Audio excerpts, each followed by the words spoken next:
Hi everyone, David MacDonald here from Vitality Fitness Calgary. We're going to talk today a little bit about mobility. So mobility is your ability to move within a joint. Very, very important when you're exercising. Very, very important for overall movement and getting the most out of each exercise that you do.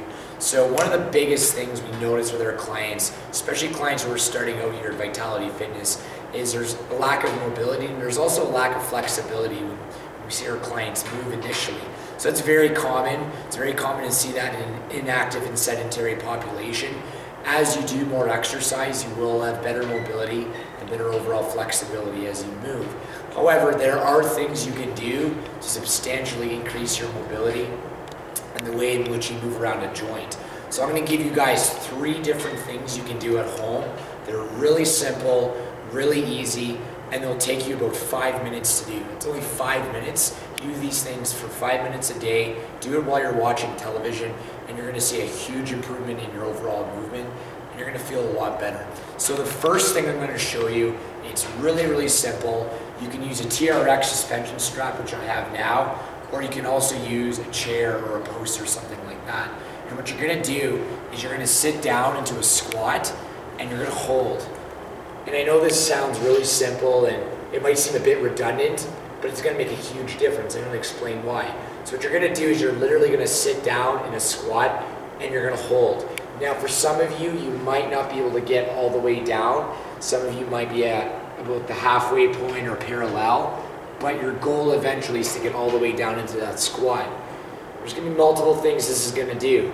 First of all, this is going to open up your hips. So through your glutes, going to open up the hamstrings, going to open up the piriformis muscles. Okay? Hip mobility is extremely important for things like deadlifts, squats, lunges, split squats, things like that. So you're going to work on the hip mobility. So you're going to really open up those hips.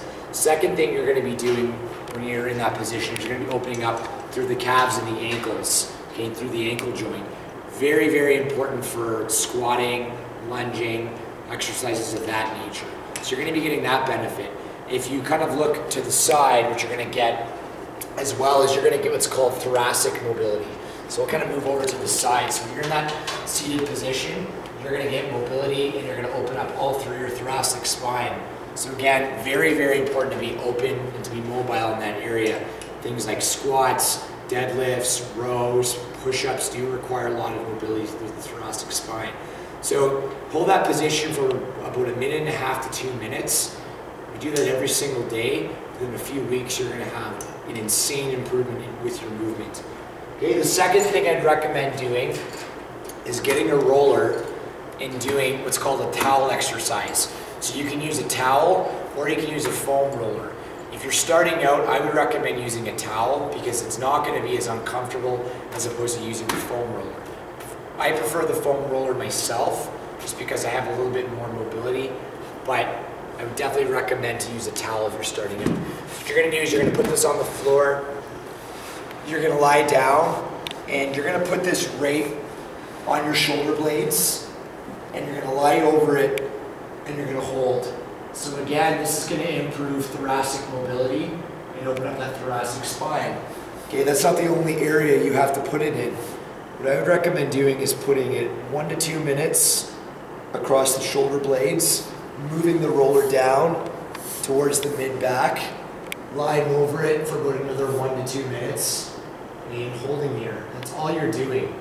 You're just holding it. You're creating more extension and mobility through that thoracic spine. Okay, thoracic extension, like we went over a little bit a while ago, is very, very important for things like rows, deadlifts, squats, exercises of that nature. Okay, so that's the second thing. Now the third thing you're going to do is you're going to roll out your calves. Okay, if you're on your feet all day, if you wear high heels, if you walk a lot, most likely you're going to have tight calves. If you're a runner, another activity where most people are going to have tight calves. So what you're going to do is you're going to put the foam roller at the bottom of your calf. Okay, you have a soleus muscle, then you have gastrocnemius muscle, the 2 main muscles in the calves. What you want to do when you're rolling is you don't want to tense up the leg. It's a very common mistake a lot of people do when they're rolling out the calves. You want to keep that foot as relaxed as possible, and then when you're rolling, you want to go as slow as you can, and you really want to break up those knots. you're going to notice that certain areas are going to be a little more painful than others. And what that is indicating is that you've hit a knot, you've hit an area in your muscle that has a lot of adhesions, a lot of fascia stuck together, and you really want to roll that out. Okay, anytime you hit that really tight, painful spot, maybe spend a couple seconds just really going over it nice and slow. So right here for me is my tight spot. It's a little bit painful, but you can see I'm going nice and slow and I'm breaking up that tissue. Okay? You can almost look at foam rolling as self-massage. So if you don't want to spend money and go to see a massage therapist, foam rolling is your next best thing.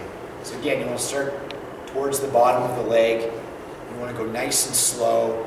You hit a real tight spot that's causing a little bit more pain. You want to really go nice and slow. You want to break up that tissue. It's going to suck for a bit. It's going to get a bit painful, but it's worth it in the end. Okay, and you want to keep that foot relaxed as well. You go really, really slow. So right here again for me, my tight spot. Okay, ooh, it's a little painful, but it's really good.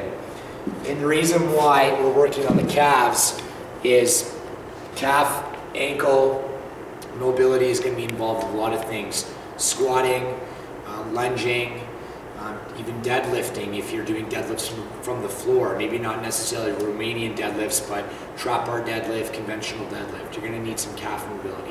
When you're squatting especially, you're going to need that mobility.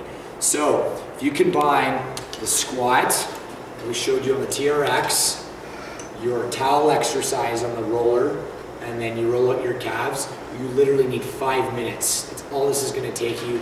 You do that every single day, and you're going to start seeing huge improvements over the next 3 to 4 weeks in your overall movement and mobility. I'm David MacDonald from Vitality Fitness Calgary. Thanks for watching.